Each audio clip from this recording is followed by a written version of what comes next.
Assalamualaikum warahmatullahi wabarakatuh. Selamat pagi buat anak-anak ibu sekalian. Semoga di pagi hari ini kalian tetap dalam keadaan sehat dan tetap menjaga kebersihan. Stay at home, tetap semangat belajar meskipun dari rumah masing-masing. Di pagi hari ini ibu akan menyampaikan materi bab 1 mengenai perumusan dan penetapan Pancasila sebagai dasar negara.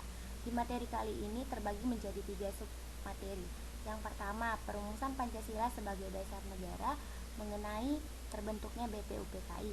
Yang kedua, penetapan Pancasila sebagai dasar negara mengenai sejarahnya PPKI.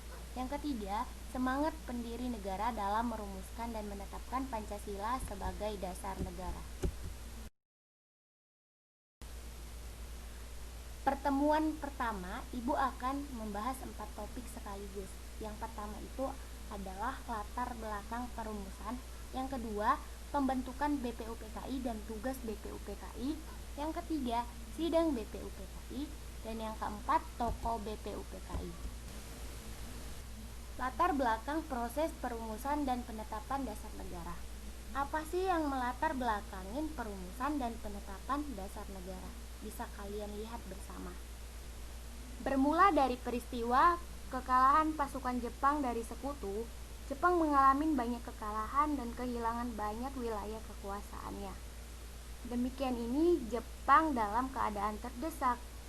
Karena situasi terdesak itu, Jepang mencoba menarik simpati rakyat Indonesia untuk membantu kepentingannya.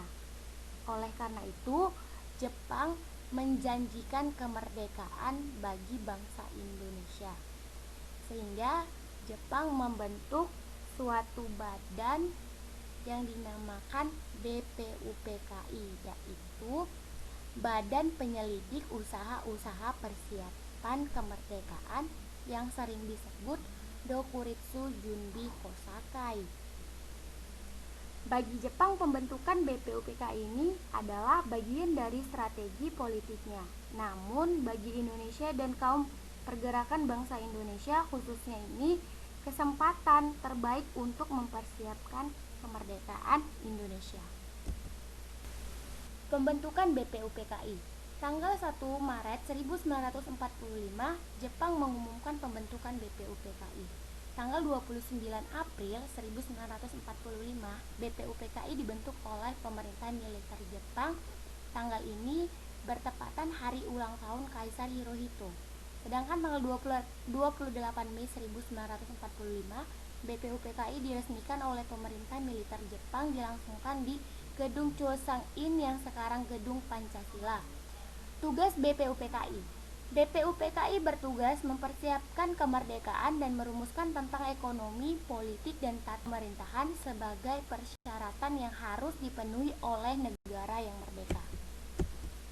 BPUPKI. Sidang BPUPKI dilangsungkan selama 2 hari, yaitu sidang pertama dilakukan pada tanggal 29 Mei sampai dengan 1 Juni 1945 di Gedung Choesang-in membahas dasar negara.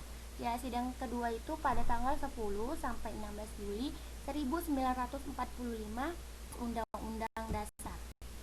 Tokoh-tokoh BPUPKI. BPUPKI dilantik secara resmi oleh Jepang dengan anggota berjumlah 62 orang yang terdiri atas tokoh-tokoh bangsa Indonesia dan 7 orang perwakilan dari Jepang.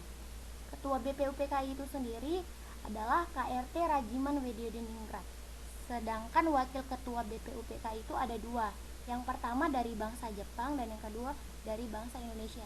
Yang bangsa Jepangnya itu Ichiban Yoshio, sedangkan bangsa Indonesianya itu RP Soeroso. Sekian materi pertemuan pertama ini ibu sampaikan. Semoga anak-anak ibu di rumah bisa memahami dan mengerti. Terima kasih. Wassalamualaikum warahmatullahi wabarakatuh.